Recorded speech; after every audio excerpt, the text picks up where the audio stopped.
Hello बच्चा party. क्या हालचाल, कैसे हो आप सारे के सारे बच्चे। बहुत बहुत स्वागत है आप सभी बच्चों का आपके अपने प्यारे से YouTube चैनल के ऊपर जिसका नाम है फिजिक्स मैन। मैं उम्मीद करता हूँ आप सारे के सारे बच्चे एकदम स्वस्थ होंगे और एकदम मस्त होंगे। और इन लेक्चर्स की सहायता से जो मैं एक सीक्वेंस के अंदर डाल रहा हूँ इस YouTube चैनल के ऊपर, आप पूरे जोश पूरी एनर्जी के साथ में अपनी नीट और जेईई मेंस की तैयारियों के अंदर व्यस्त होंगे, राइट। तो चलो एक काम करते हैं, इस सीरीज को और आगे बढ़ाते हैं, रुकने का तो नाम ही नहीं है, राइट। अभी तो बहुत लंबी जर्नी आपको मेरे साथ में चलनी है। तो शुरू करते हैं chapter 7 part B, rotation and rolling का लेक्चर नंबर 8। ये सबसे इंपॉर्टेंट लेक्चर है। मैंने बताया था ना कि इस चैप्टर को अगर आप एक मूवी की तरह कंसीडर करोगे तो आपने बहुत सारे कैरेक्टर्स को इंट्रोड्यूस किया और अब धीरे धीरे धीरे धीरे धीरे हम मूवी के क्लाइमैक्स की ओर आगे बढ़ रहे हैं। हम रोलिंग के बारे में बात करने वाले हैं। रोलिंग मोशन एक तरीके से रोटेशन और ट्रांसलेशन का कॉम्बिनेशन है और उसमें भी एक स्पेसिफिक कंडीशन है जिसको कहा जाता है प्योर रोलिंग। तो नया कुछ नहीं पढ़ने वाले, बस जो पढ़ा है उसको एक नए एस्पेक्ट के अंदर, एक नए सिनेरियो के अंदर हम लोग अप्लाई करने वाले हैं। और इसमें आने वाला है हमें बहुत ज्यादा मजा, क्योंकि आपने हर एक चीज को इतना बारीकी से इतना अच्छे से समझा है कि अब रोलिंग आपके लिए पीस ऑफ केक, मतलब ऐसा लगेगा जैसे कोई बहुत ही सिंपल टॉपिक है। इस तरीके से आपके लिए होने वाला है। तो शुरुआत करते हैं हमारे इस लेक्चर की। और सबसे पहले मैं आपको बता देता हूं आज का एजेंडा क्या है, जो कि पिछले लेक्चर के अंदर रिवील हो गया था स्पेशल लेक्चर में। तो हम रोलिंग मोशन के बारे में बात करेंगे। हम देखेंगे कि जब भी कोई रिजिड बॉडी रोल करती है सरफेस के ऊपर तो वेलोसिटी किसी भी पॉइंट की हम कैसे निकाल सकते हैं। हम देखेंगे फ्रिक्शन का क्या रोल रहता है प्योर रोलिंग के अंदर, ये बहुत इंपॉर्टेंट है ना। और ऑब्वियसली ढेर सारे वर्कड आउट एग्जांपल्स होंगे और उन वर्कड आउट एग्जांपल्स के थ्रू हम लोग इस टॉपिक को कवर करने की कोशिश करेंगे, ठीक है ना। तो ये है हमारे आज के टॉपिक्स। आप में से बहुत सारे बच्चे अगर पूरे तरीके से मुझ पर डिपेंडेंट रहकर तैयारी करना चाहते हैं, मेरे सारे लेक्चर्स के नोट्स, ठीक है, डीपीपीज और टेस्ट और मेंटोरशिप, ये सब कुछ रिक्वायर्ड होता है फॉर सिलेक्शन, ठीक है भाई। अगर आप मान लो कहीं इधर उधर पढ़ रहे हो, आपको फिजिक्स समझ नहीं आ रही, तो मैं लेक्चर्स पूरे डाल रहा हूँ यूट्यूब चैनल के ऊपर, ताकि अगर कोई बच्चा समझ ना जाए किसी टॉपिक को तो उसको लेक्चर मिल जाए मेरे। लेकिन ये तो हो गई बात समझने की। अगर आपको सिलेक्शन चाहिए, अगर आप पूरी तरीके से मुझ पे डिपेंडेंट होगे, मेरे मेथड से फिजिक्स को तैयार करना चाहते हो, तो you will have to visit my website www.physicsman.in। इस वेबसाइट पे एक बार जाओ, देखो, चेकआउट करो, बिना डिस्ट्रैक्शन के कैसे पढ़ा जाता है वो आपको इस वेबसाइट के ऊपर एक सीक्वेंस में, एक फ्लो में कैसे पढ़ा जाता है वो आपको इस वेबसाइट के ऊपर मिल जाएगा। तो ये आप लोगों को एक बार जरूर विजिट करनी है in case you are watching this lecture for the first time. पहली बार आप फिजिक्स मैन से इंट्रोड्यूस हुए तो एक बार वेबसाइट जरूर चेकआउट कर लेना, ठीक है ना। चलो अब शुरू करते हैं हमारा आज का लेक्चर, ठीक है। तो सबसे पहले तो अपन बात करते हैं rolling motion as the combination of translation and rotation, ठीक है। तो रोल करने का मतलब क्या होता है, ठीक है। जैसे मान लो ये कोई सरफेस है और इस सरफेस के ऊपर अभी के लिए एक डिस्क ले लो, ठीक है। तो ये जो डिस्क है वो इस सरफेस के ऊपर इस तरीके से, ठीक है, इस तरीके से इस सरफेस के ऊपर ये डिस्क जो है वो रखी हुई है, ठीक। अब ये जो डिस्क है ये रोल कर रही है। अब रोल करने का मतलब क्या होता है, रोल करने का मतलब ये होता है ये डिस्क लुढ़क रही है। लुढ़कने में क्या होगा, इस डिस्क में रोटेशन भी हो रहा होगा, तो ये ओमेगा एंगुलर वेलोसिटी के साथ में रोटेट भी कर रही है, और साथ ही साथ में ये डिस्क आगे भी बढ़ रही है। आगे भी बढ़ रही है इसका मतलब इसका जो सेंटर ऑफ मास है वो कितनी वेलोसिटी से मूव कर रहे हैं, velocity of cm, centre of mass, इतनी वेलोसिटी के साथ में मूव कर रहे हैं। So this is known as rolling. तो इस तरीके से ये जो डिस्क है ये लुढ़कते लुढ़कते लुढ़कते लुढ़कते लुढ़कते लुढ़कते लुढ़कते लुढ़कते आगे बढ़ रही है, ठीक। आपके हाथ में एक 5 रुपए का या 10 रुपए का सिक्का लो और उसको टेबल के ऊपर ऐसे लुढ़का के देख लो, आपको लाइव एग्जांपल मिल जाएगा रोलिंग का, ठीक है। हो गया, समझ में आ गया, कोई दिक्कत नहीं है, चलो बहुत बढ़िया। अब ये जो रोलिंग है इसको हम कैसे समझ सकते हैं, तो जब भी रोटेशन भी हो रहा होता है, ट्रांसलेशन भी हो रहा होता है, तो हमने एक स्ट्रेटेजी बनाई थी कि हम दोनों को सेपरेट कर लेते हैं। हम प्योर रोटेशन को अलग से स्टडी करते हैं, हम प्योर ट्रांसलेशन को अलग से स्टडी करते हैं। तो वही काम हम यहां पर करने वाले हैं, ठीक है। तो ये जो यहां पर रोलिंग मोशन हो रही है, ठीक है, यहां पर जो रोलिंग मोशन हो रही है, इसको हम दो हिस्सों में डिवाइड करने वाले हैं, ठीक। एक हिस्सा हो जाएगा हमारा, तो मैं इसके लिए कॉपी पेस्ट यूज करूंगा थोड़ा सा, ठीक है। तो एक हिस्सा हो जाएगा हमारा, हम इसको कॉपी कर लेते हैं यहां से इस डायग्राम को। तो ये जो डायग्राम है इसके हम दो कॉपीज बना लेते हैं। तो इसको कॉपी किया और यहीं पर हमने कर लिया इसको पेस्ट, ठीक है। तो एक हिस्सा ये हो गया और एक और बार हम पेस्ट कर लेते हैं इसको। आपको लगता होगा काश हमारी नोटबुक के अंदर भी ऐसा कोई सिस्टम होता, दोबारा से डायग्राम ही नहीं बनाना पड़ता, ठीक है। और ये जो बाकी की डिटेल्स हैं हम इसको क्या कर लेते हैं, डिलीट कर लेते हैं, ठीक है।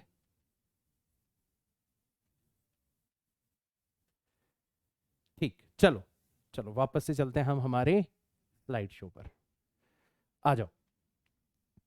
तो अब इस रोलिंग मोशन को हम दो अलग अलग पार्ट्स के अंदर डिवाइड करना चाहते हैं। कैसे डिवाइड करेंगे?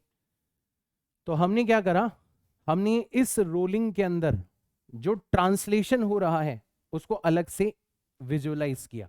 अब ट्रांसलेशन में क्या होता है कि बॉडी का हर एक पॉइंट सेम वेलोसिटी से मूव करता है और उसी वेलोसिटी को रिप्रेजेंट करता है आपका सेंटर ऑफ मास। तो अगर आप ट्रांसलेशन को अलग से देख रहे हो तो आपको क्या नजर आएगा, आपको हर एक पॉइंट उतनी ही वेलोसिटी से चलता हुआ नजर आएगा जितनी वेलोसिटी से सेंटर ऑफ मास चल रहा है। मतलब अगर आप कहोगे कि सर टॉप मोस्ट पॉइंट कितनी वेलोसिटी से चल रहे हैं, तो आप लिख सकते हो वेलोसिटी ऑफ सेंटर ऑफ मास। आप कहोगे सर ये जो रियर मोस्ट पॉइंट है ये कितनी वेलोसिटी से चल रहे हैं, तो आप कह सकते हो वेलोसिटी ऑफ सेंटर ऑफ मास।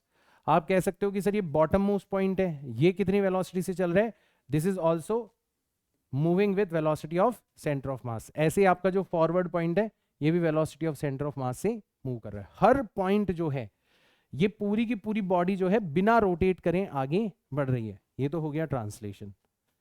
और अगर बात करें अपन प्योर रोटेशन की, अगर अपन बात करें प्योर रोटेशन की, तो जब प्योर रोटेशन होता है इस एक्सिस के अबाउट, जो कि इसके सेंटर से पास हो रही है और इसके प्लेन के परपेंडिकुलर है, तो क्या होता है हर पॉइंट एक्सिस के चारों तरफ सेम एंगुलर वेलोसिटी से रोटेट कर रहा होता है। एंगुलर वेलोसिटी सेम रहती है, बट अगर आप वेलोसिटी निकालोगे ना तो वो आपको अलग अलग मिलेगी, ठीक है। तो जैसे आपसे कोई पूछे कि बताओ ये जो फ्रंट में पॉइंट है इसकी वेलोसिटी कितनी होगी, तो अगर ये डिस्क रोटेट कर रही है तो रोटेट कर रही है तो इसकी वेलोसिटी फॉरवर्ड नहीं होगी, इसकी वेलोसिटी कैसे हो जाएगी, डाउनवर्ड्स हो जाएगी, ठीक है। कितनी हो जाएगी, रेडियस, क्योंकि यहां से रेडियस के बराबर डिस्टेंस पर है, मल्टीप्लाइड बाय ओमेगा, ये इसकी टेंजेंशियल वेलोसिटी हो जाएगी। कोई आपसे पूछे कि बताओ ये जो बॉटम मोस्ट पॉइंट है इसकी वेलोसिटी कितनी होगी, तो अगर ये क्लॉकवाइज रोटेट कर रही है तो इस पॉइंट की वेलोसिटी बैकवर्ड्स हो जाएगी। कितनी, ये भी आर डिस्टेंस पर है, ये वाला पॉइंट जो है ये भी आर डिस्टेंस पर है, तो इसकी वेलोसिटी भी हो जाएगी आर मल्टीप्लाइड बाय ओमेगा। कोई पूछे बताओ इस पॉइंट की वेलोसिटी कितनी होगी, तो ये ऊपर की तरफ हो जाएगी, ठीक है, क्योंकि ये वाला पॉइंट भी आर डिस्टेंस पर है, इसका मतलब इसकी वेलोसिटी भी हो जाएगी आर मल्टीप्लाइड बाय ओमेगा। और अगर आप इस वाले पॉइंट की बात करोगे तो इसकी जो वेलोसिटी होगी, ठीक है, यहां पर मैं दिखा देता हूं, इसकी वेलोसिटी भी फॉरवर्ड डायरेक्शन के अंदर हो जाएगी आर मल्टीप्लाइड बाय ओमेगा। हर पॉइंट की वेलोसिटी आप निकाल सकते हो, तो this is known as pure rotation. तो हमारी स्ट्रेटेजी यहां पर भी वर्क कर रही है कि हमने देखा रोलिंग मोशन के अंदर ट्रांसलेशन भी हो रहा है और रोटेशन भी हो रहा है, तो हमने दोनों को अलग अलग कर लिया। हमने डिवाइड एंड रूल वाली स्ट्रेटेजी अपनाई जो कि हमने अंग्रेजों से सीखी है। अंग्रेज भी सोचते होंगे कि यार भाई साहब ये हिंदुस्तानी तो खतरनाक है, हमारी स्ट्रेटेजी सीख के हमारे ही साइंस के अंदर देखो हमसे आगे बढ़ रहे हैं, ठीक है। तो हमने वही स्ट्रेटेजी यहां पर लगा ली। अब इससे हमें बहुत फायदा होने वाला है कि ये जो मोशन है ये इसका और इसका कॉम्बिनेशन है, ठीक है। तो अब आप किसी भी पॉइंट की वेलोसिटी को विजुअलाइज कर सकते हो। कैसे विजुअलाइज कर सकते हो, तो आपसे अगर कोई पूछे कि बताओ जब रोलिंग हो रही है तब जो बॉटम मोस्ट पॉइंट है उसकी वेलोसिटी कितनी होगी, तो आप बोलोगे सर ट्रांसलेशन की वजह से तो होगी वीसीएम फॉरवर्ड डायरेक्शन के अंदर, और रोटेशन की वजह से होगी आर ओमेगा बैकवर्ड डायरेक्शन के अंदर। तो ओवरऑल जो वेलोसिटी है एक बार के लिए हम मान लेते हैं फॉरवर्ड डायरेक्शन के अंदर कितनी, V C M minus R multiplied by omega. ये फॉरवर्ड डायरेक्शन में है, आर ओमेगा बैकवर्ड डायरेक्शन में, वीसीएम पॉजिटिव है, आर ओमेगा नेगेटिव है। ठीक है, आया समझ में सबको? जैसे कोई आपसे पूछे कि बताओ ये जो टॉप मोस्ट पॉइंट है इसकी वेलोसिटी कितनी होगी, तो आप बोलोगे सर ट्रांसलेशन से आ रही है वीसीएम और रोटेशन से आ रही है आर ओमेगा, दोनों सेम डायरेक्शन में, इसका मतलब ऐड हो जाएगी। तो यहां पर जो वेलोसिटी होगी वो कितनी हो जाएगी, फॉरवर्ड डायरेक्शन के अंदर V C M plus R multiplied by omega हो जाएगी। अब आपसे कोई पूछे कि बताओ ये जो रियर मोस्ट पॉइंट है इसकी वेलोसिटी कितनी होगी, तो आप बोलोगे सर ट्रांसलेशन से तो आ रही है फॉरवर्ड डायरेक्शन के अंदर वीसीएम, ठीक है, और रोटेशन की वजह से आ रही है अपवर्ड डायरेक्शन के अंदर आर ओमेगा। तो अब आप इन दो परपेंडिकुलर वेक्टर्स को ऐड करोगे, तो जब इन दो परपेंडिकुलर वेक्टर्स को ऐड करोगे तो ओवरऑल वेलोसिटी आपको कहां पर मिलेगी, आप इस तरीके से वेक्टर एडिशन कर सकते हो, ये हो जाएगी आपकी ओवरऑल वेलोसिटी। और कितनी हो जाएगी ये वेलोसिटी, ये हो जाएगी रूट के अंदर पहले वेक्टर का स्क्वायर, तो वी सी एम का स्क्वायर प्लस दूसरे वेक्टर का स्क्वायर, मतलब आर ओमेगा का स्क्वायर। इस तरीके से आप किसी भी पॉइंट की वेलोसिटी निकाल सकते हो, किसी भी पॉइंट की ग्राउंड के रिस्पेक्ट में आप वेलोसिटी निकाल सकते हो। ग्राउंड का मतलब है हम इसको स्टेशनरी होकर देख रहे हैं तो हमें ऐसे ऐसे इन पॉइंट्स की वेलोसिटी मिलेगी। तो पहली चीज तो हमने यहां पर ये पकड़ी। अब देखो इसमें अपन एक स्पेशल कंडीशन लेके आते हैं और फिर इस सिचुएशन को और अच्छे से एनालाइज करते हैं, ठीक है ना।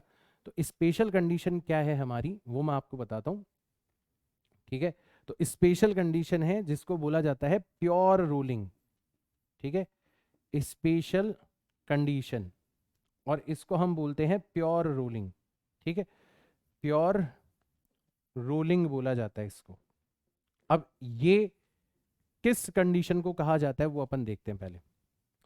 ये उस कंडीशन को कहा जाता है कि जो कांटेक्ट पॉइंट है, जो कांटेक्ट पॉइंट है is stationary, is stationary with respect to ground frame of reference। Ground frame of reference से अगर आप कांटेक्ट पॉइंट को देखोगे तो आपको वो पॉइंट स्टेशनरी नजर आना चाहिए, मतलब उसकी ओवरऑल वेलोसिटी कितनी नजर आनी चाहिए, 0 नजर आनी चाहिए। और ग्राउंड की रिस्पेक्ट में हमने देखा था जब बॉडी रोलिंग कर रही है तो जो कांटेक्ट पॉइंट है उसकी वेलोसिटी कितनी नजर आ रही थी हमें, वीसीएम माइनस आर ओमेगा। तो ये जो वीसीएम माइनस आर ओमेगा है ये कितना हो जाना चाहिए, 0 हो जाना चाहिए। तो हमें एक यहां से कंडीशन मिल जाएगी कि वीसीएम किसके इक्वल हो जाना चाहिए, वीसीएम हो जाना चाहिए आर मल्टीप्लाइड बाय ओमेगा के इक्वल हो जाना चाहिए। तो हमने जो हमारी स्पेशल क्लास थी उसमें एक क्वेश्चन भी किया था जिसमें एक सिलेंडर के ऊपर रस्सी लपेट रखी थी और फिर उस सिलेंडर को फ्री छोड़ दिया था, तो फिर वो उस रस्सी को फ्री करते हुए नीचे जाने लगा था। तो बिल्कुल वैसा का वैसा केस हो गया, बिल्कुल वैसा का वैसा केस हो गया कि सेंटर ऑफ मास की जो वेलोसिटी है वो किसके बराबर हो जानी चाहिए, आर मल्टीप्लाइड बाय ओमेगा के बराबर हो जानी चाहिए। अगर ये कंडीशन है तब जाके आप कह सकते हो कि जो रोलिंग है इट बिकम्स प्योर रोलिंग। इसको बोला जाता है रोलिंग विदाउट स्लिपिंग, है ना। प्योर रोलिंग का मतलब ये भी होता है रोलिंग विदाउट विदाउट स्लिपिंग बोला जाता है, ठीक है। तो ये कंडीशन इसकी ध्यान रखना कि जो कांटेक्ट पॉइंट है वो हमेशा स्टेशनरी होता है विद रिस्पेक्ट टू ग्राउंड। इसीलिए ध्यान रखना जो एक्सिस, ठीक है, एक्सिस पासिंग थ्रू, अगर आप एक इमेजिनरी एक्सिस इमेजिन करो यहां पर, axis passing through this point, through this point is known as known as instantaneous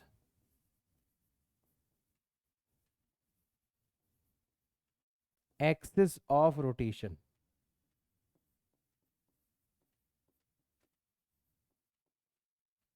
ठीक है, इंस्टेंटेनियस एक्सिस ऑफ रोटेशन ये हो जाती है आपकी, तो कहा जाता है इंस्टेंटेनियस। ऐसा लगता है कि जैसे ये जो रोल करती हुई बॉडी है ना, ये वाला पॉइंट तो स्टेशनरी है, और हमने ये देखा है कि जो भी पॉइंट एक्सिस पर होता है वो स्टेशनरी होता है।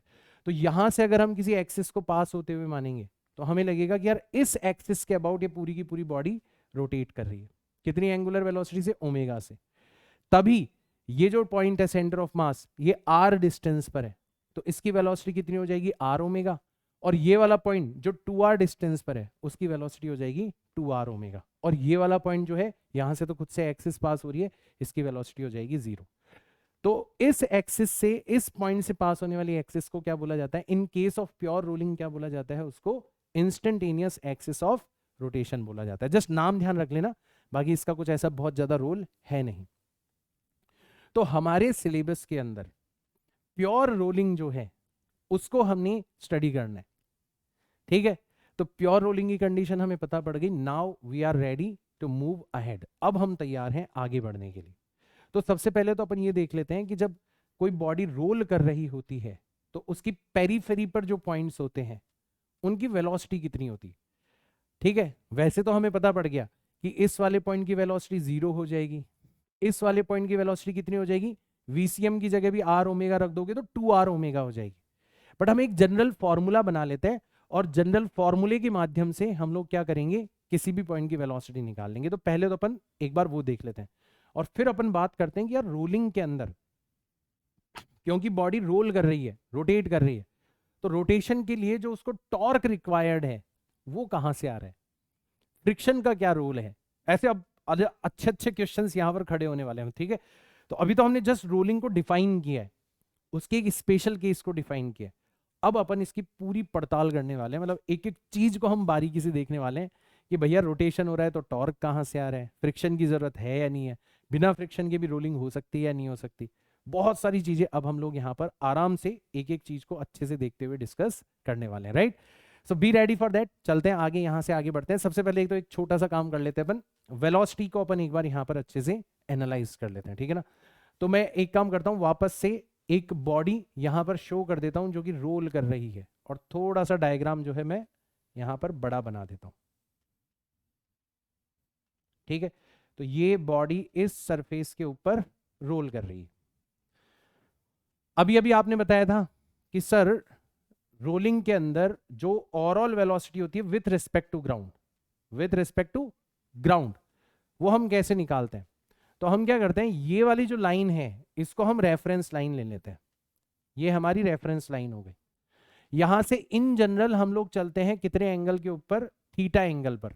कितने एंगल पर? थीटा एंगल पर। तो यहां पर जो पॉइंट है उसके बारे में हम लोग बात करते हैं कि उसकी वेलोसिटी कितनी होगी। तो आपने बताया था कि सर रोलिंग में दो पार्ट्स होते हैं, एक होता है ट्रांसलेशन। तो ट्रांसलेशन की वजह से जो वेलोसिटी होगी वो तो फॉरवर्ड डायरेक्शन में होगी, तो ये तो हो गई ट्रांसलेशन वाली वेलोसिटी, ठीक है। इसको वेलोसिटी ऑफ सेंटर ऑफ मास लिखा जा सकता है। और एक होती है आपकी टेंजेंशियल वेलोसिटी, जो कि टेंजेंट की डायरेक्शन में होती है, इस डायरेक्शन में होती है। तो ये वेलोसिटी कितनी हो जाती है? अगर रेडियस r है तो ये वेलोसिटी हो जाती है r मल्टीप्लाइड बाय ओमेगा। अब बड़ी आसानी से फिगर आउट कर सकते हो कि अगर ये एंगल थीटा है तो ये वाला एंगल भी कितना हो जाएगा? ये वाला एंगल भी थीटा हो जाएगा। बड़ी आसानी से फिगर आउट कर सकते हो, ठीक है। तो अब आपको दो वेक्टर्स को ऐड करने हैं और दोनों के बीच का एंगल कितना है? थीटा है। तो अगर आप डायग्राम के अंदर ऐड करोगे तो आप क्या बना दोगे? यहां पर एक पैरेललोग्राम बना दोगे। तो आपने ऐसा पैरेललोग्राम यहां पर बना दिया, और इस पैरेललोग्राम का जो डायगोनल है, ठीक है, ये जो डायगोनल है ये किसको रिप्रेजेंट करेगा? ये वेलोसिटी को रिप्रेजेंट करेगा। और अगर फॉर्मूले वाइज देखो तो ये जो वेलोसिटी होगी थीटा एंगल पर जो पॉइंट है उसकी, ये हो जाएगी रूट के अंदर पहले वेक्टर का स्क्वायर, तो VCM का स्क्वायर, प्लस दूसरे वेक्टर का स्क्वायर, तो R square omega square, plus twice of पहला वेक्टर मल्टीप्लाइड बाय दूसरा vector multiplied by cos of angle between them. इस तरीके से हम लोग निकाल सकते हैं वेलोसिटी। ये तो हो गया हमारा जनरल केस। अगर हम प्योर रोलिंग की बात करें, ठीक है, अगर हम बात करें किसकी, प्योर रोलिंग की, तो प्योर रोलिंग की कंडीशन क्या हुआ करती थी? प्योर रोलिंग की कंडीशन हुआ करती थी कि जो VCM है और जो R ओमेगा है, ये दोनों आपस में एक दूसरे के इक्वल हो जाया करते थे। ये दोनों आपस में एक दूसरे के इक्वल हो जाया करते थे। तो आप अगर VCM की जगह भी R ओमेगा रख दोगे या R ओमेगा की जगह भी VCM रख दोगे, तो ये दोनों वेक्टर सेम हो जाएंगे। और हमने पढ़ा हुआ है वेक्टर्स के अंदर कि अगर दो वेक्टर्स जिनका मैग्नीट्यूड सेम हो और उनके एंगल, उनके बीच का एंगल थीटा हो, तो उनका जो रिजल्टेंट है वो कैसे निकाला जाता है?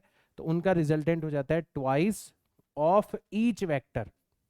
तो अब हर वेक्टर कितना है? VCM है। R ओमेगा की जगह भी आपने क्या रख दिया? VCM रख दिया, multiplied by cos of angle between them divided by 2। आप यहां से भी ला सकते हो ना, R ओमेगा की जगह VCM रख देना, पूरा डेरिवेशन कर सकते हो, बट ये मैंने आपको डायरेक्ट बता रखा है। इसकी जगह आप ऐसे भी लिख सकते हो, twice of R omega multiplied by cos of angle between them divided by 2। तो अब ये आपके लिए एक फॉर्मूला बन गया जो कि आपको प्योर रोलिंग के केस में किसी भी पॉइंट की वेलोसिटी दे सकता है जो कि पेरीफेरी पर है। पेरीफेरी का मतलब है बाउंड्री पर, R डिस्टेंस पर है।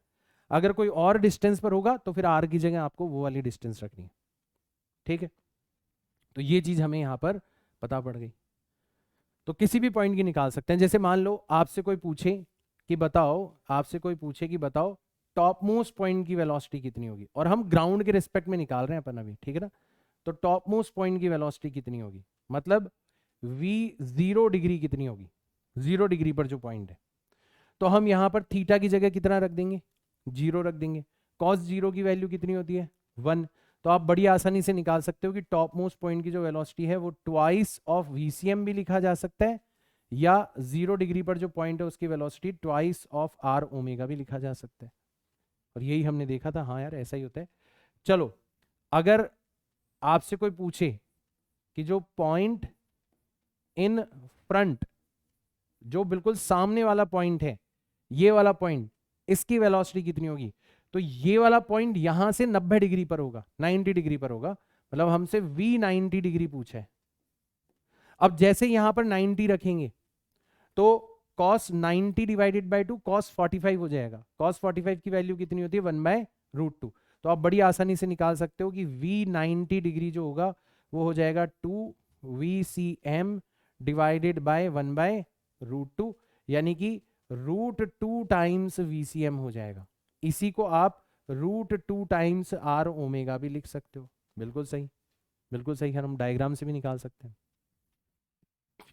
ठीक है। अगर आपसे कोई पूछे कि बताओ रियर मोस्ट पॉइंट जो है, ठीक है, उसकी वेलोसिटी कितनी होगी, ये वाला जो पॉइंट है इसकी वेलोसिटी कितनी होगी, तो यहां से इधर की तरफ जा रहे हो तो +90, यहां से इधर की तरफ जा रहे हो तो -90। भाई एक तरफ को आपने पॉजिटिव माना है तो दूसरे तरफ को आप नेगेटिव मान लो, ठीक है।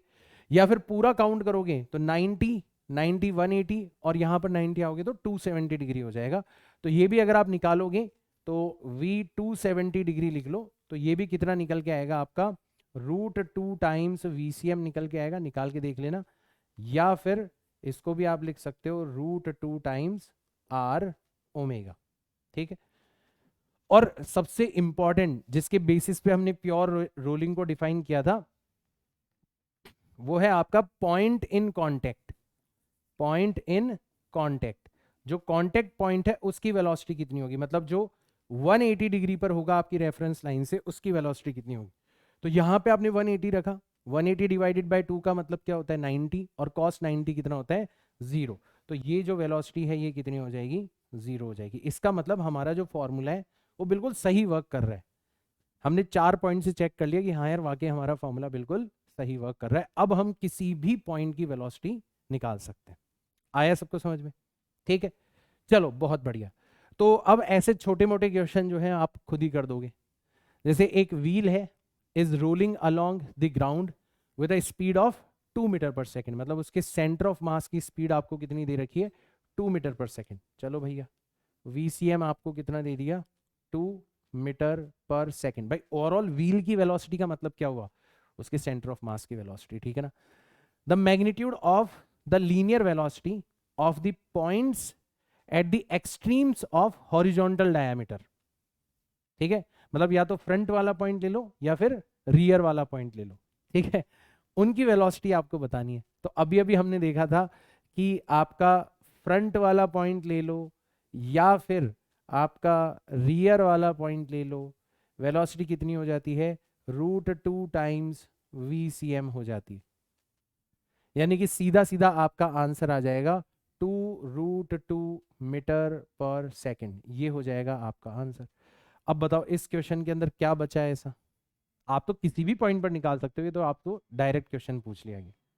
इस तरीके से आप आसानी से इस प्रकार के क्वेश्चन कर सकते हो। तो एक तो ये हो गया हमारा, एक हथियार हमारा ये तैयार हो गया कि भैया प्योर रोलिंग में जो बाउंड्री पर पॉइंट्स है उनकी वेलोसिटी हमसे पूछी जा सकती है। And now we are ready कि अगर कोई पूछेगा तो हम बता देंगे, हमारे पास में फॉर्मूला भी है और फॉर्मूला नहीं भी है तो हमारे पास में कंसेप्ट है, कैसे निकाला हमने वो भी है हमारे पास में। नाउ वी आर रेडी, ठीक है। अब चलते हैं थोड़ा इससे इंपॉर्टेंट चीज के ऊपर, ये थोड़ा ज्यादा इंपॉर्टेंट है। ये है कि भैया जब आपकी रोलिंग हो रही है तो फ्रिक्शन का क्या रोल है, बिना फ्रिक्शन के रोलिंग हो भी सकती है या फिर नहीं हो सकती, ये अपन देखते हैं। बहुत इंपॉर्टेंट है बेटा, ध्यान रखना, this discussion is very very important, ठीक है। अच्छे से अपन हर एक चीज को बारीकी से डिस्कस करने वाले हैं। तो वापस से हम लोग क्या करते हैं, एक रेगुलर शेप की बॉडी ले लेते हैं,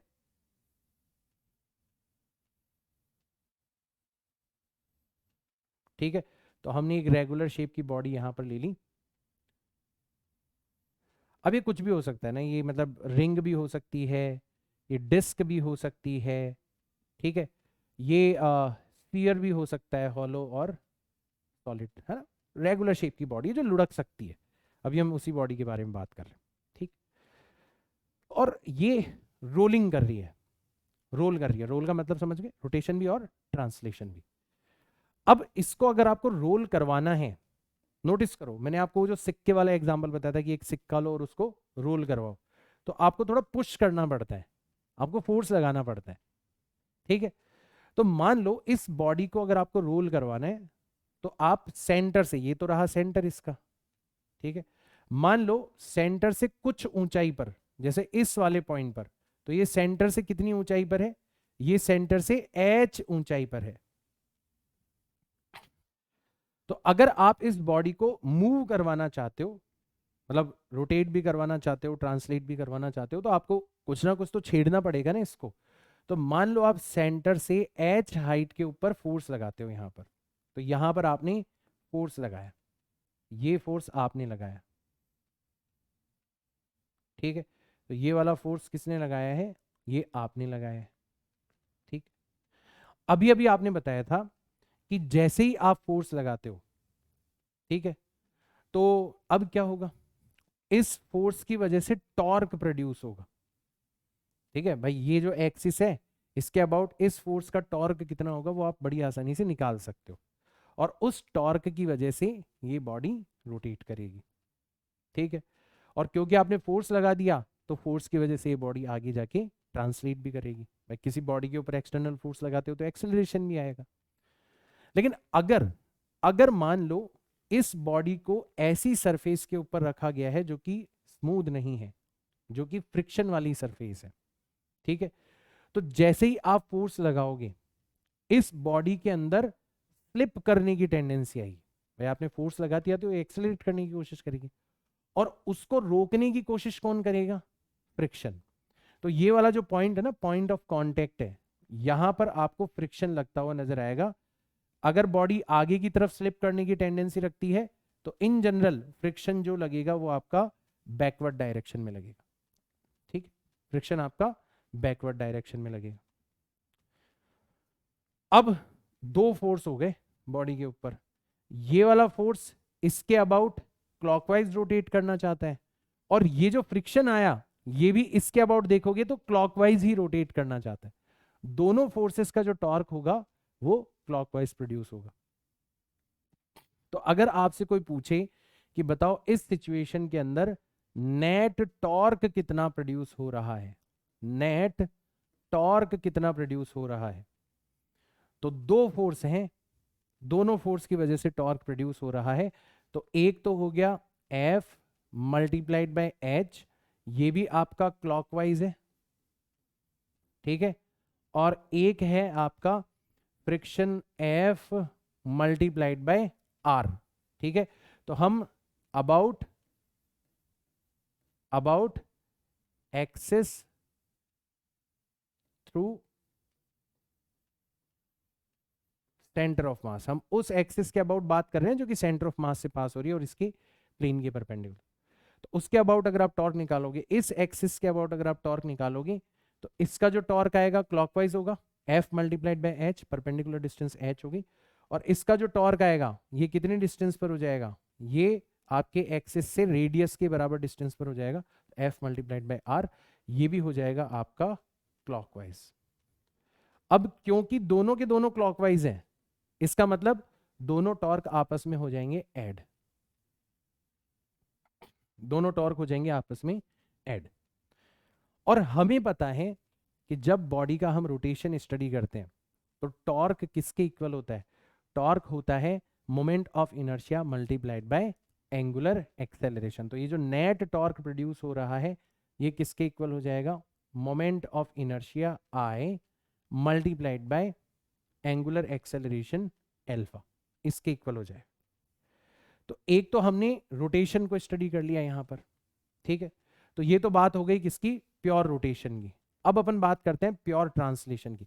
तो वही वाली स्ट्रेटेजी है जो हमने क्वेश्चंस के अंदर अप्लाई करी थी कि एक इक्वेशन तो हमारे पास में कहां से आ जाती है, रोटेशन से आ जाती है। चलो भैया ये इक्वेशन तो हमारी रोटेशन से बन गई, ठीक। तो ये तो हो गया हमारा प्योर रोटेशन।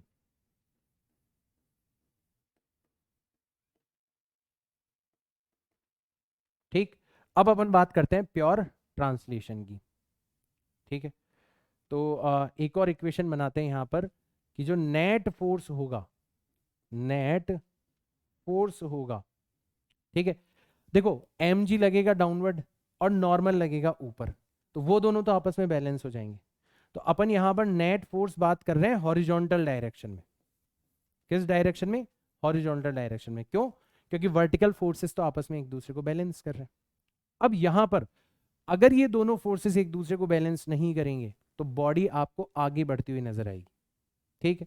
तो नेट फोर्स कितना हो जाएगा, ये फोर्स पॉजिटिव डायरेक्शन में है, ये वाला फोर्स नेगेटिव डायरेक्शन में है। तो नेट फोर्स हो जाएगा आपका F जो कि फॉरवर्ड डायरेक्शन में, अभी के लिए हमने इसको फॉरवर्ड माना है, और एक हो जाएगा आपका स्मॉल f जो कि बैकवर्ड डायरेक्शन के अंदर है, ठीक है। अब फॉरवर्ड को अगर आप पॉजिटिव मानते हो तो बैकवर्ड को आपको क्या मानना पड़ेगा, नेगेटिव मानना पड़ेगा। तो एक को आपने मान लिया पॉजिटिव, एक को आपने मान लिया नेगेटिव, कि ये वाला फोर्स एक्सेलरेशन को सपोर्ट कर रहा है और ये वाला फोर्स जो है वो एक्सेलरेशन को अपोज कर रहा है। और सपोर्टिंग माइनस अपोजिंग फोर्स ये किसके बराबर होते हैं, mass of the body multiplied by acceleration of the body. और अब की बार जब अपन बॉडी के एक्सेलरेशन की बात कर रहे हैं इसका मतलब उसके सेंटर ऑफ मास के एक्सेलरेशन की हम लोग बात कर रहे हैं। तो ये हमने दूसरी, ऐसा ही तो किया था हमने सवालों के अंदर भी, मतलब ऐसा लग रहा है कि कुछ नया पढ़ रहे हैं, नहीं लग रहा ना भाई, यही तो काम कर रहे थे हम लोग। तो ये इक्वेशन हमने बना ली कहां से, ये हमने बना ली प्योर ट्रांसलेशन से।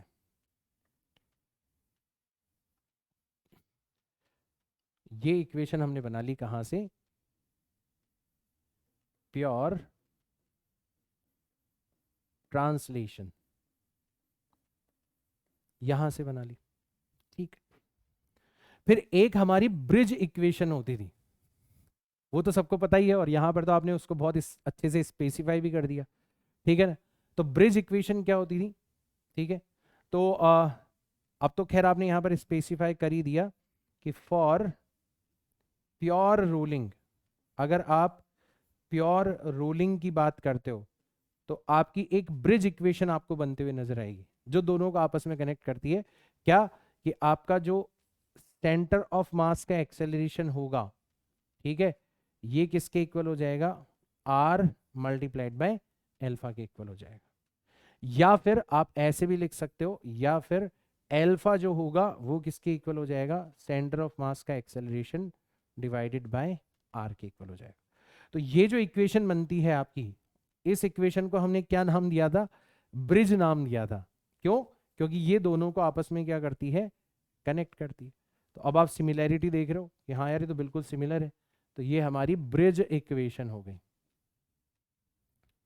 अब हम आपस में दोनों को कनेक्ट कर सकते हैं। चलो तो आपस में कनेक्ट करते, तो हम क्या करते हैं, एल्फा की जगह ACM डिवाइडेड बाय आर रख देते हैं। ठीक है, तो इसी इक्वेशन को मैं दोबारा से लिख रहा हूं, F multiplied by H plus small f multiplied by R is equal to I, और एल्फा की जगह मैं क्या लिख सकता हूं, सेंटर ऑफ मास का एक्सेलरेशन डिवाइडेड बाय R लिख सकता हूं, ये लिख सकता हूं मैं। ठीक है, और अब देखना यहां से कि यहां से जो f है उसकी वैल्यू कितनी मिलेगी मुझे। ठीक है, तो अब देखो f की वैल्यू कितनी मिलेगी यहां से, तो ये सारी की सारी चीजें मैंने रख दी। ACM की जगह मैं क्या रख सकता हूं, ACM की जगह मैं रख सकता हूं f multiplied by h plus small f multiplied by r I divided by r, और ACM की जगह मैं क्या रख सकता हूं, मैं रख सकता हूं capital F minus small f divided by m, ये रख सकता हूं मैं। अल्टीमेटली मुझे क्या निकालना है, फ्रिक्शन, क्योंकि मुझे फ्रिक्शन को एनालाइज करना है, लगेगा नहीं लगेगा, किस डायरेक्शन में लगेगा, कितना लगेगा। तो मैं फ्रिक्शन को टारगेट कर रहा हूं कि मेरे पास में कैसे भी करके फ्रिक्शन आ जाए। ठीक है, तो मैं क्या करता हूं, इनको अलग अलग कर लेता हूं। ठीक है, तो ये हो जाएगा आपका F मल्टीप्लाइड बाय H, ठीक है, plus small f multiplied by R is equal to I। देखो जब हमें बॉडी के बारे में पता ना हो तो हम रेडियस ऑफ जायरेशन की टर्म्स में मोमेंट ऑफ इनर्शिया लिख सकते हैं। तो हम इसका मोमेंट ऑफ इनर्शिया कितना लिख सकते हैं, m इंटू के स्क्वायर। अब k जो है ना वो अलग अलग बॉडी के लिए अलग अलग होता है, तो ये हम रख सकते हैं। इन जनरल हम I की जगह क्या रख सकते हैं, m के स्क्वायर, फिर वो k जो होगा वो अलग अलग बॉडी के लिए अलग अलग हो जाएगा। ठीक है ना, तो हम यही स्ट्रेटेजी अपनाते हैं। तो हमने I की जगह क्या रख दिया, हमने रख दिया m into K square divided by m into R, पहले से रखा हुआ है, m इंटू आर पहले से रखा हुआ है। ठीक है, तो एक तरफ तो आ जाएगा f और एक तरफ आ जाएगा माइनस का स्मॉल f। पहले इसको अपन सॉल्व कर लेते हैं, फिर अपन अलग अलग कर लेंगे। तो m से m कट गया। ठीक है, और अब हम क्या करते हैं, फ्रिक्शन वाली चीजों को एक तरफ और फोर्स वाली चीजों को एक तरफ ले आते हैं। तो यहां से हम आगे बढ़ेंगे, तो फ्रिक्शन वाली चीजों को एक तरफ ले आते हैं। तो F multiplied by capital R तो पहले से था, ये तो पहले से था, ये रहा, और यहां से आएगा माइनस F के स्क्वायर अपॉन R, तो इधर आके वो प्लस हो जाएगा F multiplied by K square upon R। ठीक, और इसको अपन ले जाते हैं उधर, तो ये हो जाएगा आपका capital F multiplied by K square upon R। ठीक है, और माइनस का H, ऐसे अपन लिख सकते हैं। तुम चाहो तो इधर भी सेम चीज कर सकते हो। ठीक है ना, तुम यहां पर भी फ्रिक्शन को कॉमन ले सकते हो, तो ऐसे भी लिख सकते हो। इसको मैं यहीं पर कर देता हूं ताकि थोड़ा सा स्पेस बचेगा हमारा। ठीक है, इसको ऐसे भी लिख सकते हो आप, F को आपने कॉमन ले लिया और अंदर बच गया आपका R, ठीक है, प्लस के स्क्वायर अपॉन R, ये बच गया। तो जब आप इसको सॉल्व करोगे तो अल्टीमेटली फ्रिक्शन की वैल्यू कितनी आ जाएगी, एलसीएम लोगे तो इधर भी R आएगा एलसीएम, इधर भी R आएगा, तो एलसीएम तो कैंसिल आउट हो जाएगा। तो फ्रिक्शन की वैल्यू आएगी आपकी F multiplied by K square minus R H या H into R divided by K square plus R square, ये आ गया हमारा। तो अब ये चीज हमारे लिए बहुत इंपॉर्टेंट हो गई, इसी को हम आगे एनालाइज करेंगे। कि इतना हमें फ्रिक्शन की रिक्वायरमेंट होने वाली है। अगर हम इस बॉडी को प्योर रोलिंग करवाना चाहते हैं, हमने प्योर रोलिंग की कंडीशन यहां पर इंट्रोड्यूस कर दी, तो हमें कितने फ्रिक्शन की रिक्वायरमेंट होगी वो हमने यहां से देख लिया।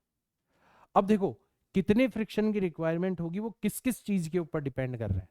सबसे पहले तो हमें के ऊपर डिपेंड करता हुआ नजर आ रहा है। मतलब आपकी बॉडी का टाइप क्या है, वो रिंग है तो अलग, वो डिस्क है तो अलग, वो स्फीयर है तो अलग। अलग अलग टाइप की बॉडी के लिए अलग अलग फ्रिक्शन की रिक्वायरमेंट होती है, पहली चीज। दूसरा, इस बात के ऊपर डिपेंड कर रही है कि हम कितना फोर्स लगा रहे हैं। हम अलग अलग फोर्स लगाएंगे तो हमें अलग अलग अमाउंट में फ्रिक्शन की रिक्वायरमेंट होगी।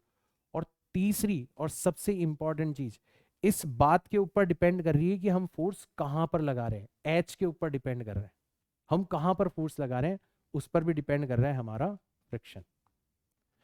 मतलब आप एक ऐसा पॉइंट ढूंढ सकते हो जिस पर अगर आप फोर्स लगाओगे तो आपको कोई फ्रिक्शन की रिक्वायरमेंट नहीं होगी। बहुत इंपॉर्टेंट है। तो यहां से एक चीज निकल के आ रही है and it is very important, ये आपको हमेशा के लिए फिर याद रखनी है।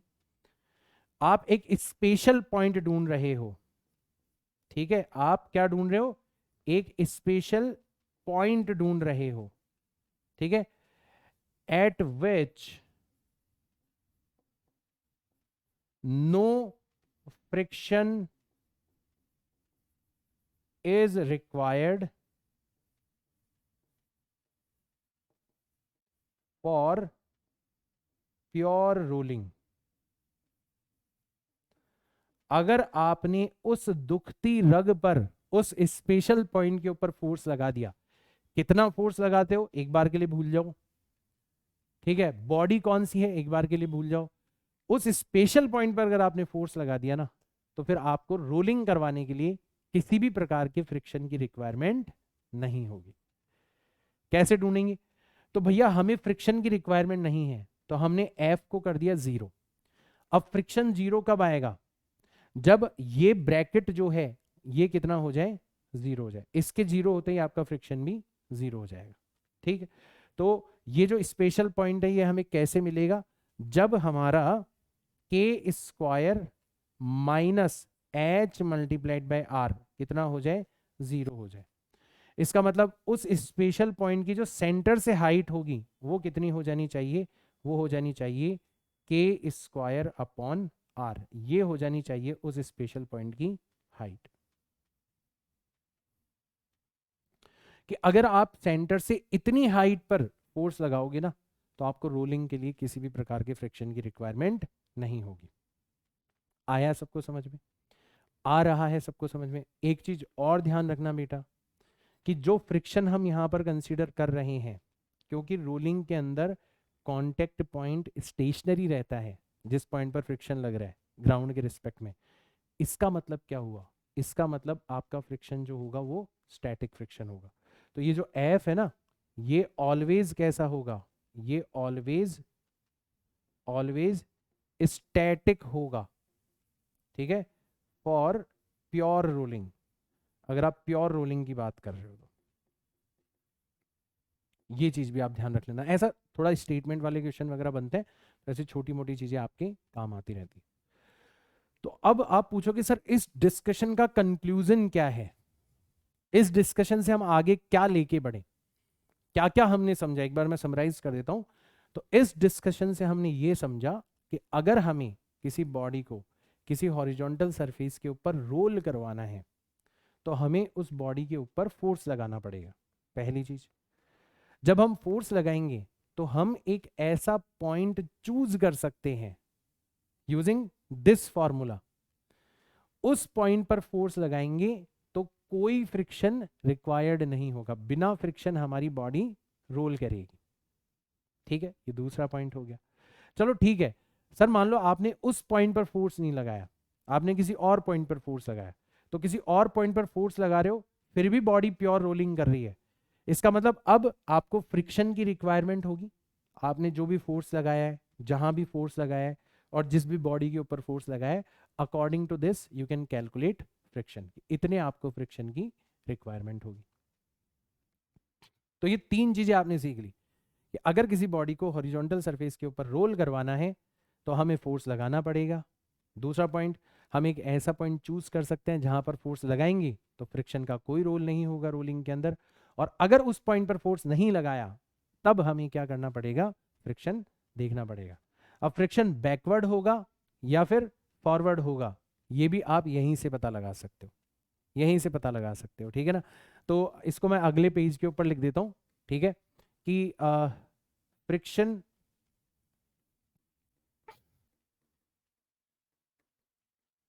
फ्रिक्शन विल बी बैकवर्ड्स, ठीक है, फ्रिक्शन विल बी बैकवर्ड्स। तो हमने बाय डिफॉल्ट जो डेफिनेशन जो ली है, हमने बाय डिफॉल्ट हमने जो फ्रिक्शन निकाला है, जो डायग्राम के अंदर बनाया था वो बैकवर्ड ही बनाया था, ठीक है। तो अगर हमारा K square minus R multiplied by H, अगर ये पॉजिटिव हो जाए, अगर ये पॉजिटिव हो जाए तो ओवरऑल फ्रिक्शन हमारा पॉजिटिव आ जाएगा, और हमने बैकवर्ड डायरेक्शन में शो किया था फ्रिक्शन। तो इसका मतलब हो गया कि जो के स्क्वायर, ठीक है, अपॉन आर है, इसका मतलब ये हो गया कि जो एच है it should be less then के स्क्वायर अपॉन आर होना चाहिए। तो इस कंडीशन में तो फ्रिक्शन लगेगा बैकवर्ड्स, इस कंडीशन में फ्रिक्शन लगेगा बैकवर्ड्स, ठीक है। और अगर मान लो आप फ्रिक्शन को कैलकुलेट करो और गलती से वो नेगेटिव आ जाए, इसका मतलब डायरेक्शन उल्टी कर देनी है, ठीक है, तो आपका फ्रिक्शन फिर हो जाएगा फॉरवर्ड। कब होगा, जब के स्क्वायर माइनस आर एच कितना आ जाए, लेस देन जीरो आ जाए। भाई आप फ्रिक्शन को कैलकुलेट करो और वो कितना आ जाए, नेगेटिव आ जाए। तो इस कंडीशन में आप देखोगे एच जो है it will be greater than के स्क्वायर अपॉन आर, ये जो पॉइंट है ये आपका के स्क्वायर अपॉन आर से ऊपर होगा। तो अब ओवरऑल हमें देखो पिक्चर क्या नजर आई, ओवरऑल हमें ये पिक्चर नजर आई, ठीक है। जैसे एग्जाम्पल के तौर पर हम डिस्क ले लेते हैं, ठीक है, हमने एग्जाम्पल के तौर पर क्या ले लिया, एग्जाम्पल के तौर पर डिस्क ले लिया, फॉर अ डिस्क, ठीक है। तो सबसे पहले तो हम स्पेशल पॉइंट की हाइट ढूंढ लेते हैं। तो डिस्क के लिए जो के स्क्वायर होता है, ठीक है, वो कितना होता है, वो होता है आर स्क्वायर डिवाइडेड बाय 2। ये मैंने सबको बता रखा है भाई, जो भी आपका मोमेंट ऑफ इनर्शिया होता है उसको एम के स्क्वायर के इक्वल रख दो। तो डिस्क का मोमेंट ऑफ इनर्शिया होता है M R square divided by 2, उसको एम के स्क्वायर के बराबर रख दोगे तो के स्क्वायर कितना आ जाएगा आपका, आर स्क्वायर बाय 2 आ जाएगा। मैं बता चुका हूँ ये बहुत काम आता है वैसे भी, ठीक है। तो सबसे पहले तो डिस्क के लिए हम ढूंढेंगे कि हमारे स्पेशल पॉइंट की हाइट क्या होगी, ठीक है, height of point from centre, from centre at which no friction is required, no friction is required. सबसे पहले तो अपन ये निकाल लेते हैं कि भैया वो स्पेशल हाइट कितनी होगी।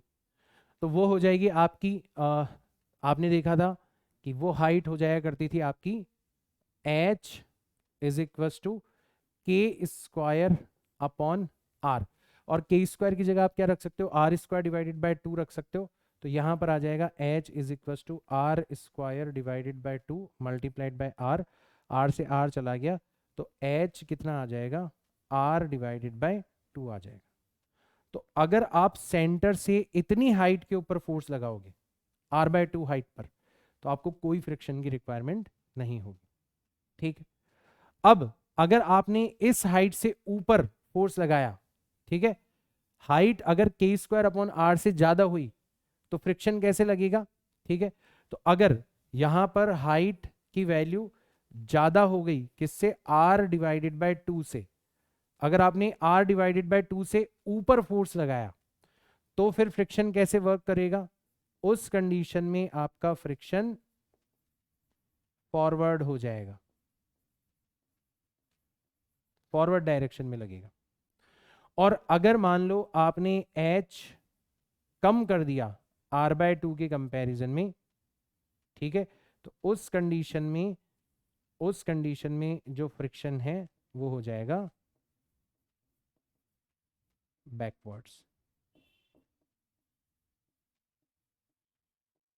ठीक है, तो डिस्क का एग्जांपल लेके आप इन सारी की सारी चीजों को अच्छे से समझ सकते हो। तो ये एक बहुत इंपॉर्टेंट चीज है जो कि डायरेक्ट क्वेश्चन के टर्म्स में पूछी जाती है कि जब आप किसी बॉडी को हॉरिजॉन्टल सरफेस के ऊपर रोल करवाना चाहते हो तो आपको कहां पर फोर्स लगाना चाहिए ताकि आपको फ्रिक्शन की रिक्वायरमेंट ना हो। अगर मान लो आपने उस पॉइंट पर फोर्स नहीं लगाया, उससे ऊपर लगाया है, तो फ्रिक्शन की डायरेक्शन क्या होगी, और उससे नीचे लगाया है तो फ्रिक्शन की डायरेक्शन क्या होगी। तो अब ध्यान रख लेना कि उस स्पेशल पॉइंट से ऊपर अगर आप फोर्स लगाते हो तो फ्रिक्शन फॉरवर्ड होता है, और अगर उस स्पेशल पॉइंट से नीचे अगर आप फोर्स लगाते हो तो फ्रिक्शन बैकवर्ड्स होता है। डायरेक्ट पूछे जाते हैं बेटा ये क्वेश्चंस, डायरेक्ट पूछे जाते हैं। ठीक है, तो ये सारी की सारी चीजें अब आप बड़ी आसानी से एनालाइज कर सकते हो फॉर अदर बॉडीज ऑल्सो। तो करके देखना, मजा आएगा। आप रिंग के लिए करके देखना, आप स्फीयर के लिए करके देखना कि रिंग के लिए हमें कहां पर फोर्स लगाना चाहिए ताकि फ्रिक्शन की रिक्वायरमेंट ना हो, तो आर निकल के आएगा। स्फीयर के लिए निकाल के देखना, ठीक है ना, मजा आएगा आपको ये सब चीजें एनालाइज करने में, ठीक है ना। बाकी सवाल कैसे बनेंगे, तो ऐसे सवाल आपसे पूछे जा सकते हैं। अब देखो आप चुटकियों में कर सकते हो इस सवाल को कि एक हॉरिजॉन्टल फोर्स एफ है, ठीक है, acts on a sphere of mass capital M at its centre as shown. Centre पर लगाया है हमने ये फोर्स, सेंटर पर लगाया है, इसका मतलब क्या हो गया, देखो एक एक चीज को करते देखो। सबसे पहले तो हमने क्या लिया है, स्फीयर लिया है, ठीक है, तो स्फीयर लिया है, इसका मतलब क्या हो गया, इसका मतलब हो गया कि जो के स्क्वायर है वो किसके इक्वल हो जाएगा, 2/5 आर स्क्वायर के इक्वल हो जाएगा। अगर अपन सॉलिड स्फीयर, जब कुछ ना हो तो सॉलिड स्फीयर ही लेना है भाई, वही एम के स्क्वायर को मोमेंट ऑफ इनर्शिया के इक्वल रख देना, तो के स्क्वायर कितना हो जाएगा आपका, 2/5 आर स्क्वायर हो जाएगा। दूसरी चीज कि हमने फोर्स कहां पर लगाया है, सेंटर पर लगाया है। फोर्स हमने कहां पर लगाया है, एट द सेंटर, यानी कि सेंटर से जिस पॉइंट पर आपने फोर्स लगाया है उसकी हाइट कितनी होगी, तो यहां पर h कितना हो गया, h हो गया 0। ठीक है भाई साहब, h हो गया हमारा 0। Coefficient of friction between the ground and the sphere is mu. What is maximum value of f for which there is no slipping. No slipping का मतलब है pure rolling, rolling without slipping, है ना, तो वो एक तरीके से कहने का तरीका सेम है। ठीक है, तो सबसे पहले तो हमारा फ्रिक्शन का फॉर्मूला क्या हुआ करता था कि फ्रिक्शन हो जाया करता था F multiplied by K square minus R H divided by K square plus R square, ये होता था फ्रिक्शन। ये फॉर्मूला अगर आपको याद है तो आप विद इन सेकेंड्स इस क्वेश्चन को सॉल्व कर सकते हो। और फ्रिक्शन क्योंकि स्टैटिक है, इसका मतलब लिमिटिंग फ्रिक्शन के बराबर या उससे कम होगा। तो ये जो आपने फ्रिक्शन निकाला है ये पक्का या तो कम होगा या बराबर होगा किसके, लिमिटिंग फ्रिक्शन। और लिमिटिंग फ्रिक्शन कितना होता है, म्यू एन, एन कितना होगा यहां पर, एम जी के इक्वल, यानी कि म्यू एम जी, इसकी तुलना में या तो आपका फ्रिक्शन कम होगा या फिर बराबर होगा। ये जो फ्रिक्शन आप निकालोगे ना ये इससे या तो कम होगा या इसके बराबर होगा। चलो सबकी वैल्यू रखते हैं, तो सबसे पहले के स्क्वायर की जगह अपन रख के देखते हैं, तो ये हो जाएगा F multiplied by K square की जगह रखा जा सकता है 2/5 are square minus R multiplied by 0, ठीक है, divided by 2/5 are square and plus R square, it should be less than equals to mu M G. ठीक, तो चलो इसको सॉल्व करते हैं।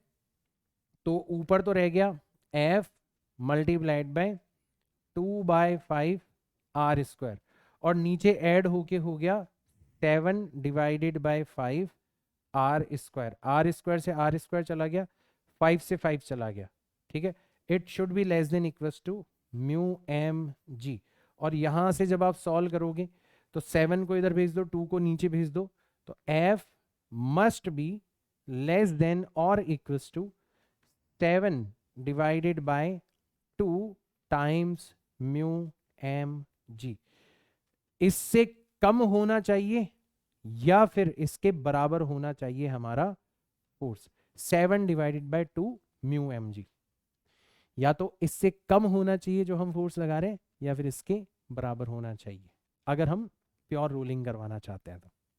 तो ये जो वैल्यू आपको मिली ये हो जाएगी आपकी मैक्सिमम वैल्यू। ठीक है, तो F की मैक्सिमम वैल्यू कितनी हो सकती है वो आपने यहां पर निकाल दिया, 7 divided by 2 mu M G. अब मुझे बताओ ऐसे सवालों को करने में क्या परेशानी आएगी अब आपको, जब आप चीजों को इतना अच्छे से समझ चुके हो तो, और जब आपने जो चीज समझी है उसको भी अपना हथियार बना लिया है, तो कहां से दिक्कत आएगी आपको ऐसे सवालों में? नहीं आएगी, कर सकते हो बड़ी आसानी से ऐसे सवाल। तो ये अब आपका एक बहुत अच्छे से तैयार हो चुका है टॉपिक, फ्रिक्शन की रिक्वायरमेंट। अभी अपन हॉरिजॉन्टल सरफेस की बात कर रहे हैं, ठीक है, फिर अपन इंक्लाइन प्लेन की भी बात करेंगे। फिलहाल के लिए हॉरिजॉन्टल सरफेस को अपन अच्छे से देख लेते हैं। अच्छा, इससे आगे चलें तो क्योंकि प्योर रोलिंग में ट्रांसलेशन भी हो रहा है, रोटेशन भी हो रहा है, और ऊपर से एक स्पेशल कंडीशन और है, तो हमारी काइनेटिक एनर्जी कितनी होगी, किन किन फैक्टर्स के ऊपर डिपेंड करेगी, वो भी अपन निकाल लेते हैं। ठीक है, तो ये तो हम देख ही चुके हैं कि हमारी जो काइनेटिक एनर्जी है उसके अंदर दोनों पार्ट्स होंगे।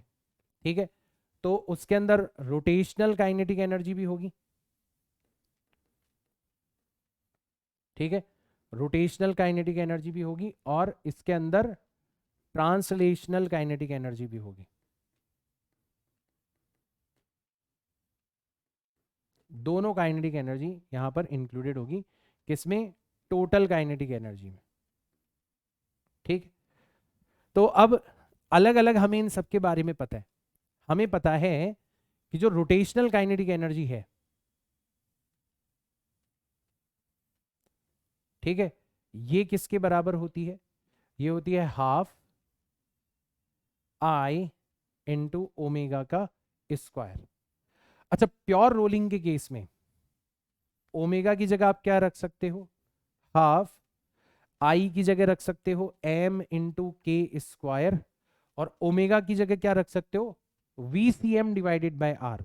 तो ये हो जाएगा वी सी एम का square divided by are square. तो यहां से आ जाएगा K square upon R square multiplied by half M into V C M का स्क्वायर। ये आ गया, ये हो जाएगी हमारी rotational kinetic energy pure rolling के केस में। सिर्फ रोलिंग की बात नहीं कर रहे, प्योर रोलिंग के केस में। ठीक है ना? अच्छा, ट्रांसलेशनल काइनेटिक एनर्जी कितनी होगी? तो ये तो हमें पता ही है, half total mass of the body multiplied by velocity of centre of मास का स्क्वायर। तो जो रोटेशनल काइनेटिक एनर्जी है इसको आप ऐसे भी लिख सकते हो कि it is nothing but K square upon R square times translational kinetic energy.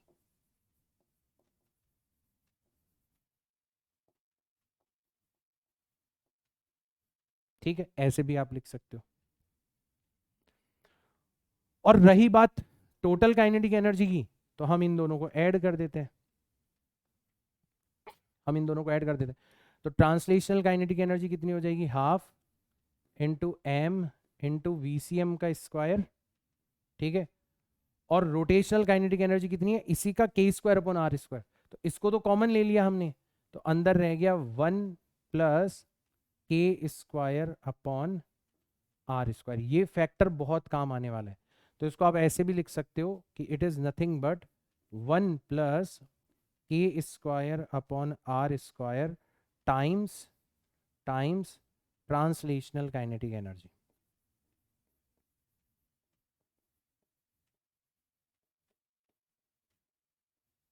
ठीक है, ऐसे भी लिख सकते हो। तो ये तीनों आपको ध्यान में रखनी है। ठीक है, इनफैक्ट आप इसी की टर्म्स में ध्यान रखना कि ये तो आप निकाल ही लोगे, ये तो अपन निकालते ही आए हैं आज तक। तो इसका कितना गुना हो जाएगी rotational kinetic energy? K square upon R square times. और इसका कितना गुना हो जाएगी टोटल काइनेटिक एनर्जी? 1 प्लस के स्क्वायर अपॉन आर स्क्वायर। ठीक है, तो आपसे अलग अलग अलग अलग रेशियो पूछे जाते हैं। जैसे आपसे पूछ लिया जाता है कई बार कि बताओ ट्रांसलेशनल काइनेटिक एनर्जी और टोटल काइनेटिक एनर्जी का रेशियो कितना होगा।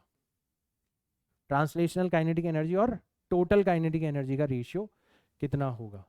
तो आप बता दोगे कि सर ये जो है वो इसी का 1 प्लस के स्क्वायर अपॉन आर स्क्वायर, मतलब 1 डिवाइडेड बाय 1 प्लस के स्क्वायर अपॉन आर स्क्वायर। तो इसको आप ऐसे लिख सकते हो R square divided by are square plus के स्क्वायर। तो ये रेशियो आप डायरेक्ट निकाल सकते हो। आपसे पूछा जा सकता है कि बताओ रोटेशनल काइनेटिक एनर्जी और टोटल काइनेटिक एनर्जी का रेशियो कितना होगा। तो रोटेशनल काइनेटिक एनर्जी इसका कितना टाइम्स है, के स्क्वायर अपॉन आर स्क्वायर, और टोटल काइनेटिक एनर्जी इसका कितना टाइम्स है, 1 प्लस के स्क्वायर अपॉन आर स्क्वायर। ठीक है, तो अल्टीमेटली आ जाएगा आपका K square upon R square plus के स्क्वायर आ जाएगा। ठीक है, और अगर कोई आपसे इन दोनों का रेशियो पूछ ले कि बताओ ट्रांसलेशनल काइनेटिक एनर्जी और रोटेशनल काइनेटिक एनर्जी का रेशियो कितना है, तो ये आ जाएगा 1 divided bye K square upon R square, यानी कि are square divided bye K square. उल्टा पूछ ले कि रोटेशनल काइनेटिक एनर्जी और ट्रांसलेशनल काइनेटिक एनर्जी का रेशियो कितना है, तो इसी को उल्टा कर देना के स्क्वायर अपॉन आर स्क्वायर। तो ये सब चीज़ें आपको क्वेश्चन के फॉर्मेट में पूछ ली जाती है, मतलब है ना, इसमें कोई बड़ी बात नहीं है। जैसे ऐसे कुछ क्वेश्चंस आपसे पूछे जा सकते हैं कि एक थिन हॉलो सिलेंडर है, ठीक है, तो सबसे पहले तो इसको पकड़ना हॉलो सिलेंडर, ठीक है, हॉलो सिलेंडर, तो इससे हमें के की वैल्यू पता पड़ जाएगी। हॉलो सिलेंडर जो होता है वो तो रिंग के इक्विवेलेंट होता है, और रिंग का मोमेंट ऑफ इनर्शिया होता है M R square. M R square को एम के स्क्वायर के इक्वल रखोगे तो आप देखोगे, और ये सब मैंने बता भी रखा है कि जो के स्क्वायर अपॉन आर स्क्वायर है वो कितना हो जाएगा, 1 हो जाएगा, या यूं कह लो के स्क्वायर और आर स्क्वायर बराबर हो जाएंगे। ठीक है ना, तो hollow cylinder open at both ends, दोनों एंड्स पर ओपन है, slides without rotating and then rolls without slipping with the same speed. ठीक है, अब ध्यान से समझो, दो अलग अलग कंडीशन है। केस 1 में तो क्या हो रहा है, केस 1 के अंदर हो रहा है स्लाइड विदाउट रोटेशन या विदाउट रोलिंग। ठीक है, स्लिपिंग विदाउट रोलिंग भी बोलते हैं इसको। ठीक है ना, और केस नंबर 2 में क्या हो रहा है, केस नंबर 2 में हो रहा है rolling without slipping. Rolling without slipping मतलब प्योर रोलिंग हो रही है ना, ये प्योर रोलिंग का ही दूसरा नाम है, रोलिंग विदाउट स्लिपिंग। ऐसे दो केसेस दे रखे। ठीक है, तो एंड स्लाइड्स विदाउट रोटेटिंग पहला case, then rolls without slipping दूसरा केस। ठीक है, विथ द सेम स्पीड, मतलब सेंटर ऑफ मास की स्पीड जो है वो सेम है। तो the ratio of kinetic energies in these two cases, तो हमें पता है कि ये वाला जो केस है इसमें तो सिर्फ और सिर्फ ट्रांसलेशन की काइनेटिक एनर्जी आएगी, तो काइनेटिक एनर्जी आ जाएगी हाफ। तो इस केस में जो फर्स्ट काइनेटिक एनर्जी आएगी हमारी वो आ जाएगी half into mass of the body multiplied by VCM का स्क्वायर। इस केस में तो ये आ जाएगी, और इस केस में क्या आ जाएगी, तो इस केस में हमने इसको लिख दिया KE2। तो यहां पर रोलिंग विदाउट स्लिपिंग हो रही है, तो उसका फॉर्मूला हुआ करता था टोटल काइनेटिक एनर्जी का हाफ m, वेलोसिटी सेम है तो VCM ही लिख देते हैं, इसका स्क्वायर डिवाइडेड बाय 1 प्लस के स्क्वायर अपॉन आर स्क्वायर। और हॉलो सिलेंडर के लिए के स्क्वायर अपॉन आर स्क्वायर कितना है, 1 है, तो यहां पर KE2 जो हो जाएगा वो कितना हो जाएगा, हाफ m इंटू VCM का स्क्वायर मल्टीप्लाइड बाय 1 प्लस 1, 2 से 2 कैंसिल आउट हो गया, तो सेकेंड काइनेटिक एनर्जी हो जाएगी हमारी सिंपली m VCM का स्क्वायर। तो अब हमें इन दोनों का रेशियो निकालना है, तो बड़ी आसानी से निकाल सकते हो। काइनेटिक एनर्जी 1 और काइनेटिक एनर्जी 2 का जो रेशियो होगा वो हो जाएगा half m into V C M का स्क्वायर डिवाइडेड बाय Ke2 है m into V C M का स्क्वायर। ये कैंसिल आउट हो गया, 1/2 आपका आ जाएगा आंसर, 1/2। Option 2 is correct. ठीक, और आगे चलते हैं यहां से, और आगे चलते हैं यहां से। ठीक है, इसको देखो, a solid sphere is in rolling. तो सबसे पहले तो किसको पकड़ना है आपको? सॉलिड स्फीयर को पकड़ना है। ठीक है, सॉलिड स्फीयर को आपने पकड़ लिया। इसके लिए के स्क्वायर अपॉन आर स्क्वायर कितना होता है? 2/5 होता है। तो सबसे पहले तो इसको पकड़ लो क्योंकि इसकी हमें काम जरूरत पड़ने वाली है। In rolling motion a body possesses translational kinetic energy as well as rotational kinetic. कौन बता रहा है? हमें भी पता है भाई। ठीक है, तो हमसे पूछा गया है कि ट्रांसलेशनल काइनेटिक एनर्जी और टोटल काइनेटिक एनर्जी का रेशियो कितना होगा। हमसे पूछा गया है ट्रांसलेशनल काइनेटिक एनर्जी और टोटल काइनेटिक एनर्जी का रेशियो। ये तो हमने निकाला था, कितना हुआ करता था? R square divided by are square plus के स्क्वायर। और के स्क्वायर की जगह आप क्या रख सकते हो? 2/5 आर स्क्वायर रख सकते हो। तो ये हो जाएगा r square divided by are square plus 2/5 are square. तो आर स्क्वायर तो कॉमन आके कैंसिल आउट हो गया, ऊपर रह गया 1 और नीचे रह गया 7/5। और अल्टीमेटली आपका आंसर आ गया 5/7। 5/7 ऑप्शन 2 हो जाएगा यहाँ पर करेक्ट, 5/7। तो ये भी लल्लू छाप क्वेश्चंस कुछ पूछे जाते हैं, ठीक है ना। तो एक काम करते हैं, आज का लेक्चर थोड़ा सेटल होने दो अपने दिमाग के अंदर। जो भी कुछ पढ़ाया है उसको मस्त एक बार पूरा रिवाइज कर लेना, और फिर जो हमारा नेक्स्ट लेक्चर होगा उसके अंदर हम लोग ढेर सारे सवाल भी करेंगे। वैसे तो आज भी कर लिए, यहाँ तक का तो सब कुछ क्लियर होना चाहिए। और हम बात करेंगे rolling on incline plane. Last lecture होगा हमारा, ठीक है ना। And now we will end this chapter. तो आज का लेक्चर सेमीफाइनल है, अब बस फाइनल का इंतजार है। रोलिंग ऑन इंक्लाइन प्लेन, मजा आएगा आपको, मतलब बहुत आसान लगेगा ये मैं गारंटी। अगर ये लेक्चर में आपको मजा आ गया ना तो वो कुछ भी नहीं है उसके सामने, इसके सामने, ठीक है ना। हमने मैक्सिमम चीजें तो यहीं पर डिस्कस कर ली है, इन्हीं को बस एक्सटेंड करना है हमें, ठीक है। तो ठीक है, आज का लेक्चर तो यहीं पर करते हैं एंड, मिलते हैं अपन नेक्स्ट लेक्चर के अंदर। मजेदार तरीके से समझेंगे रोलिंग ऑन इंक्लाइन प्लेन। यहाँ पर तो फिर भी हमें फोर्स लगाना पड़ रहा है, रोलिंग में तो अपने आप ग्रेविटी अपना काम कर देगी। तो और मजा आएगा आपको। तब तक के लिए tata bye bye, see you all in next class. जय हिंद।